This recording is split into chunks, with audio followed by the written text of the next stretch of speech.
আজকে আমরা কি শিখব? সরল কয় ধরনের হয়? কি কি? বন্ধনী সহ, বন্ধনী কখনো কখনো আমরা দেখি বন্ধনী আছে, কখনো দেখি বন্ধনী নাই।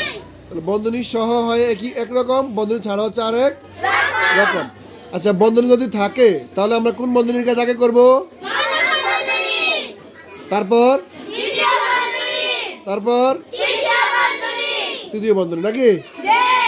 কাজগুলো করার সময় একটা বন্ধনীর কাজ শেষ, ওই বন্ধনী উঠে যাবে, নাকি? দ্বিতীয় বন্ধনী শেষ, তারপর এটা উঠে তৃতীয় বন্ধনীর কাজ শেষ, তৃতীয় বন্ধনী উঠে এবার বলো, বন্ধনী ছাড়া যখন করব তখন কার কাজ আগে করব? আমরা জানি কাজগুলো 4 রকমের হয়, ভাগ, গুণ। এখন মনে করো ভাগও আছে, গুণও আছে, তখন আমরা কার কাজটা করবো আগে? যখন ভাগ থাকবে, গুণ থাকবে, তখন বাম পাশে যে কাজটা থাকবো আগে, প্রথমে যে কাজটা থাকবে এটা করতে হবে। ভাগের কাজ যদি আগে দেখি, আগে ভাগের কাজ করবো। যদি দেখি গুণের কাজ আগে, তাহলে গুণের কাজ করবো।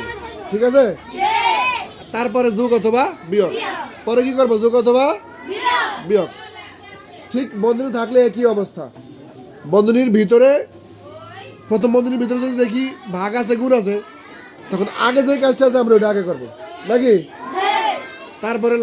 তারপরে গুণের কাজ, তারপরে যদি দেখি বন্ধনীর মধ্যে ভাগও আছে, গুণও, তাহলে আমরা আগে কার কাজটা করব? ভাগ আর গুণের মধ্যে যেটা বাম পাশে থাকবে সেটার কাজ আগে করব, নাকি? তারপর অনুটির কাজ করব। সবার শেষে কার কাজ করব? যোগ অথবা সবার শেষে কার কাজ?